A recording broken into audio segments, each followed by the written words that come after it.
नमस्कार साथियों, बहुत बहुत स्वागत है आपका अपने YouTube चैनल अमृत ज्ञान पर। साथियों, आज इस वीडियो के माध्यम से हम बात करेंगे कुंडली में कैसे बनता है महाधनी योग। जी हाँ साथियों, ये महाधनी योग जब भी कुंडली में घटित होगा तो व्यक्ति को अपार धन संपदा, मान सम्मान, यश, कीर्ति निश्चित रूप से प्राप्त होती है।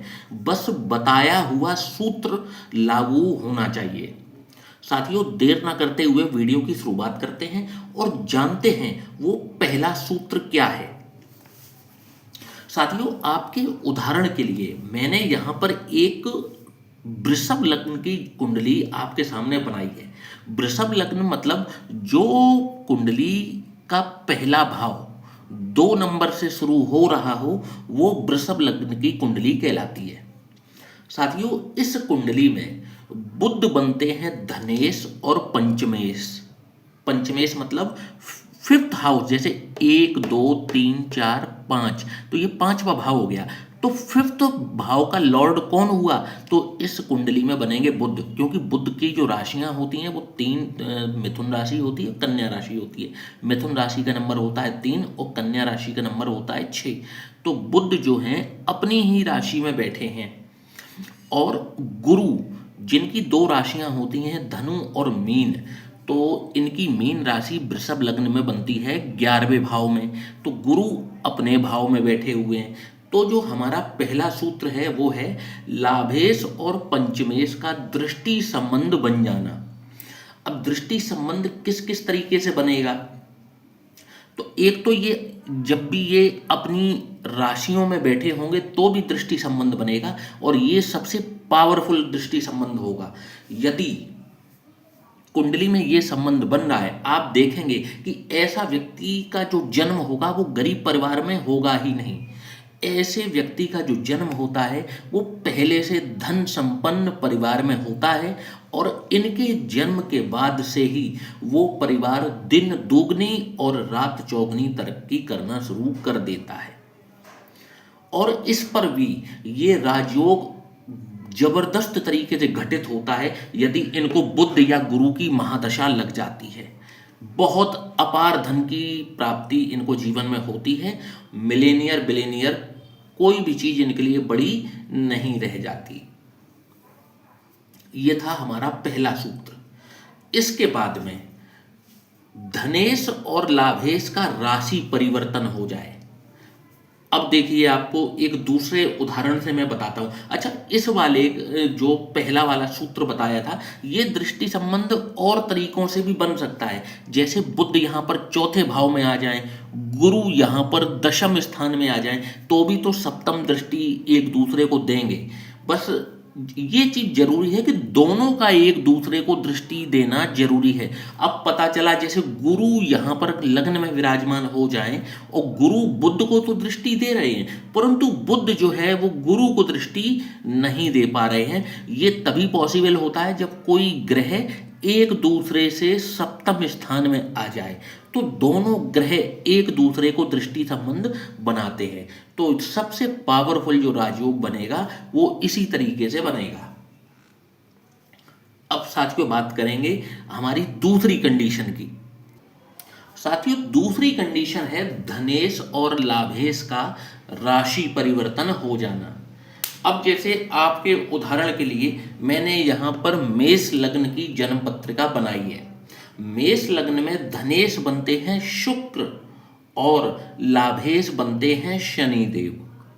जब भी मेष लग्न की जन्म पत्रिका में शुक्र देव और शनि देव आपस में राशि परिवर्तन करते हैं तो भी ये राजयोग घटित होता है, और व्यक्ति को इस राजयोग का लाभ आजीवन मिलता रहता है। व्यक्ति के पास में कभी भी धन संपदा की कोई कमी नहीं रह जाती। खास तौर पर शुक्र की महादशा चल जाए, शनि देव की महादशा चल जाए, बहुत अच्छे रिजल्ट इनको प्राप्त होते हैं इन महादशाओं में। और यदि इनको महादशा प्राप्त नहीं भी होती है, परंतु यदि ये राशि परिवर्तन करके बैठे हैं, इनको जीवन में प्रचुर मात्रा में धन की प्राप्ति अवश्य होती है। साथियों अब बात करेंगे हमारी तीसरी कंडीशन, जो है पंचमेश और नवमेश का राशि परिवर्तन। आपके उदाहरण के लिए मैंने यहाँ पर एक मिथुन लग्न की जन्म पत्रिका बनाई हुई है। इस जन्म पत्रिका में पंचमेश बनेंगे शुक्रदेव और नवमेश बनेंगे शनिदेव। ऐसा क्यों होगा? तो पंचम भाव में 7 नंबर की राशि लिखी है जो कि शुक्रदेव की है, और नवम भाव में 11 नंबर की राशि लिखी है जो कि शनिदेव की है। अब ध्यान से देखिए सूत्र को। जब भी नवम भाव के स्वामी यानी कि शनिदेव शुक्रदेव की राशि जो कि पंचम भाव में है यहां पर विराजमान होंगे, और पंचमेश जो कि शुक्रदेव की राशि है, जो पंचमेश शुक्रदेव हैं वो शनिदेव की राशि में जाकर के विराजमान हो जाएंगे, ये राजयोग घटित हो जाएगा।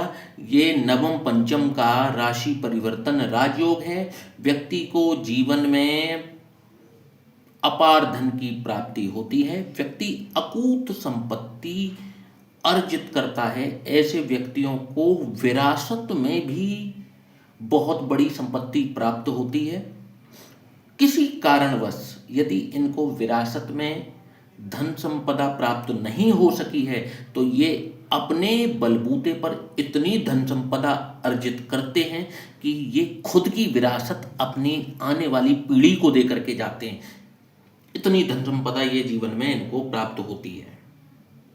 इसके बाद में साथियों एक चौथा सूत्र है, वो है धनेश और नवमेश का राशि परिवर्तन। साथियों अब देखिए चौथा सूत्र कैसे लागू होगा, धनेश और नवमेश का राशि परिवर्तन। आपके समक्ष मैंने एक कर्क लग्न की कुंडली बनाई हुई है, ठीक है।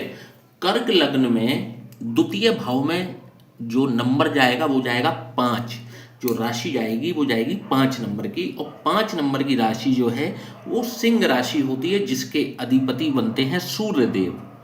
और कर्क लग्न के नवम भाव में जो राशि जाएगी वो जाएगी मीन राशि, और मीन राशि के अधिपति कौन है? तो है देवगुरु बृहस्पति। इस जन्म पत्रिका में जब भी गुरु और सूर्यदेव, देवगुरु बृहस्पति और सूर्यदेव आपस में राशि परिवर्तन धनेश और नवमेश होकर के करते हैं तो ये एक महाधनी योग है, व्यक्ति के जीवन में अवश्य घटित होता है। और इस धन योग का लाभ यदि इनको गुरु की महादशा मिल जाती है, सूर्यदेव की महादशा मिल जाती है तो दोगुना होकर के मिलता है। और यदि इनको ये महादशाएं नहीं भी मिल रही हैं फिर भी इनके जीवन में ईश्वर इनको इतने धन तो निश्चित रूप से देता है कि इनको कभी भी किसी के आगे हाथ फैलाने की जरूरत नहीं पड़ती। इनके सभी मनोकामनाएं इनकी जीवन में पूर्ण हो जाती हैं। इतना धन इनके पास हमेशा होता है। कोई भी कार्य इनका जीवन में वो धन की वजह से नहीं रुकता। अब मेरे कहने का तात्पर्य आप समझ गए होंगे कि यदि आपको किसी से धन मांगने की जरूरत नहीं पड़ रही या आपका कोई भी कार्य धन की वजह से नहीं रुक रहा तो आपके पास पर्याप्त मात्रा में धन है। कई बार इनको बिना मेहनत किए भी धन की प्राप्ति होती रहती है, चाहे वो विल के रूप में हो, प्रॉपर्टी के रूप में हो, विरासत के रूप में हो। और इनका भाग्य जो है इनसे 2 हाथ आगे चलता है इनको धन देने में। ये प्रयास करते हैं 50% और धन की प्राप्ति होती है इनको 100%। तो साथियों आज हमने इस वीडियो के माध्यम से 4 सूत्रों के बारे में चर्चा की। हालांकि ज्योतिष तो बहुत ही गहरा